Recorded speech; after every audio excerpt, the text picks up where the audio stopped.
So body image isn't something I noticed much as a very young child. I'm born in the mid-90s, so the sort of like modern form of social media just wasn't around when I was young. Obviously there was things on television, but I personally didn't pick it up. The first time that I sort of noticed my body and people's comments on my body was when I was in about year 9, so 14. And, you know, some people are early bloomers, some people are late bloomers, and I was very much the latter. And I just remember some comments from my peers about my body, and I was like, oh, okay. And I remember going home and being like, right, there's a certain way I'm meant to look, and I don't look that way. And that's so damaging for a child. And they probably didn't mean it in a negative way. They were probably just commenting. But those comments, whether you mean it in a negative way or a positive way, just don't make them, you know? And then like fast forward, what, like 5 years, not even that. I was on Instagram, I think I got it at like 15 when it was very, very new. And there was no sort of influencers like Instagram stars as such. You just followed your friends. I don't think I even followed any celebrities when I first had Instagram, but that is so different now. And the younger generation, they're all on social media. I mean, so am I. I'm on Instagram, TikTok, YouTube. I do them all. But I think you need to know when to step away. And I'm not saying you should have to stop going on them because of other people, but most of these apps want you to be 13. That is so young to be on an unfiltered, worldwide platform where people can message you and comment on your body. And it can be a very, very toxic place. And I remember recently sort of going through and looking at all these pictures of celebrities, and I can just go, yeah, that's edited, that's edited, that's edited. And I feel there should be, like, you know, when you post an advertisement, you have to go like hashtag ad. I feel like now you should have to say hashtag edited, hashtag photoshopped, because so many people are looking at these images and going, wow, that's how X, Y, and Z look. I need to look that way.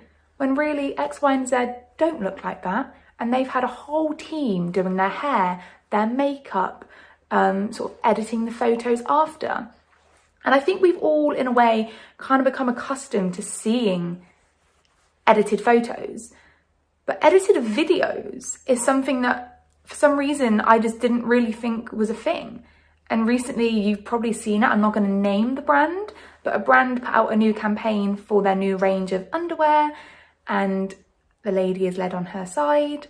And as she runs her fingers across her waistline, her finger distorts because they have altered the video. And I remember seeing that, and for some reason, I was shocked by it. And my mind just didn't really comprehend the fact that even videos we're seeing are photoshopped. And again, people are going to see that. People, young, old, it doesn't matter who you are.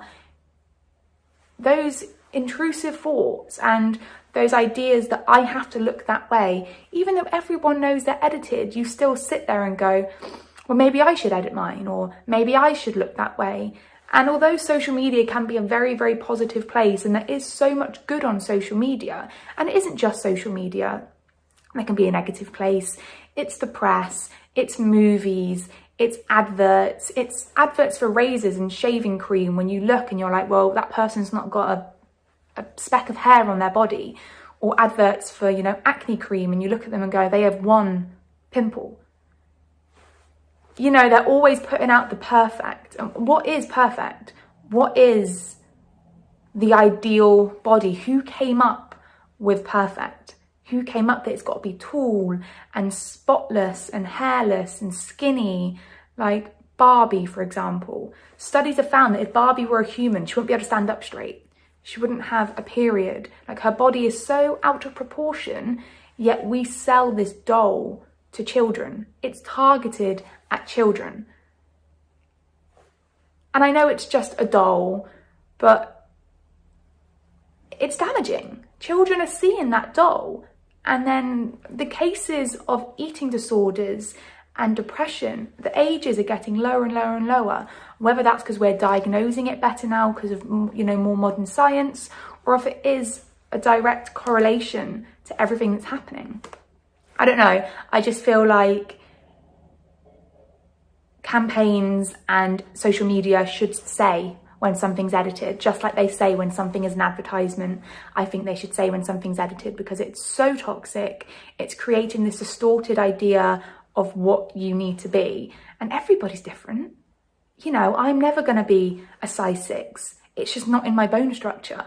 You know, I'm never going to be 5'11". I'm 25. I finished growing. So there's no point me looking at these girls that are 5'11". As beautiful as they are, that's not going to be me. And that's okay. You don't have to be what the media is putting out.